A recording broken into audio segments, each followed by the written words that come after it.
Hey, this is Sam Leonard. Now, in this video, what I'm going to be talking about is 3 ways to find a mentor. Now, this could be a mentor in different areas. It could be business, personal development, it could be your career. But these are the 3 things that I think are important when you're looking to find a mentor. Now, with the mentor, first of all, we need to look at the mentor themselves. Let's use business, for example. Now, when we're looking to seek a mentor, obviously, there's financial aspects of growing your business with this, but we have to look beyond that because there's many people that are successful out there. And using business as an example, we need to look beyond that. We have to look at what resonates with this mentor that you're looking to seek. You know, what is it that's important to them, and is that something that you resonate with as well? You know, you want to be aligned, because if you're having this mentor-mentee relationship, and you know they're going to this relationship that you're going to cultivate, if you're resonating on the same frequency, if you stand for the same things and looking to grow the business or your personal development or your career in the same way, obviously it's going to be beneficial. And think of it from their point of view as well. You know, there's potentially lots of people that they could work with. So if you are coming across as your message is aligned with them, obviously you want to be authentic, you don't want to just change it to work with them, then that's something that's going to definitely be appealing to them as well. And that moves me on to my second thing. The second thing is becoming a person of value. You know, you think of the relationship of, again, this person that's gonna work with you. You know, there's more that you're gonna get out of this relationship potentially than they will, and they probably have lots of people knocking on their doors or contacting them, trying to work with them.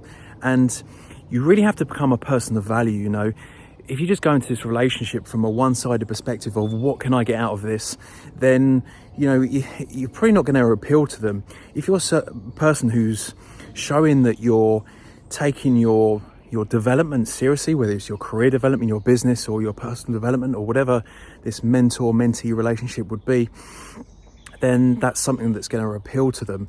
So, you know, becoming a person of value, showing that you are already growing, you're already developing, you're being proactive, you're doing something that other people aren't doing. So you're standing out from the crowd. You're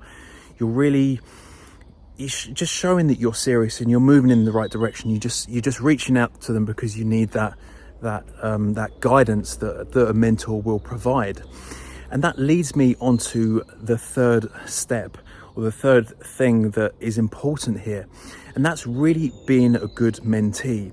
You know, if this person you contact them and, you know, you resonate with them and you're cultivating this relationship and they're interested in helping you, or you might not be, it might be an informal thing at this time, and you might just have a few messages and they might reach out to you and say, you know, go and read this book, or, you know, try this or do this, or whatever it is.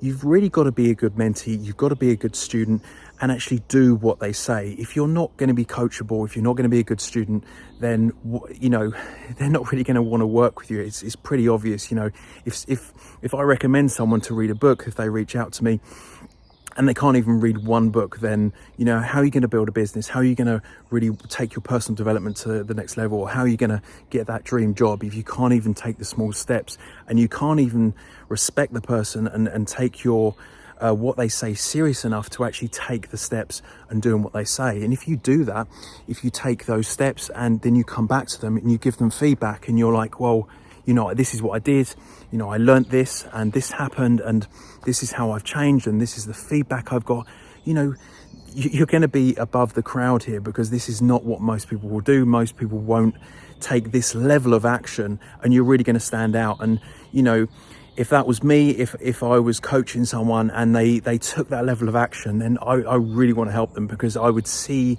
how I was at their stage, and, you know, I would put myself out there to try and help them, because they're the sort of people you want to be working with. You know, this is how you build future relationships for people within the same sector as you.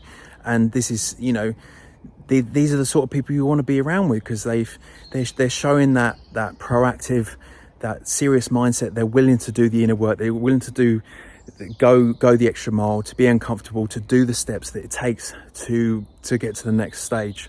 So that's it. So that's the 3 steps. So it's about finding the mentor, finding someone who resonates with you. It's about becoming a person of value.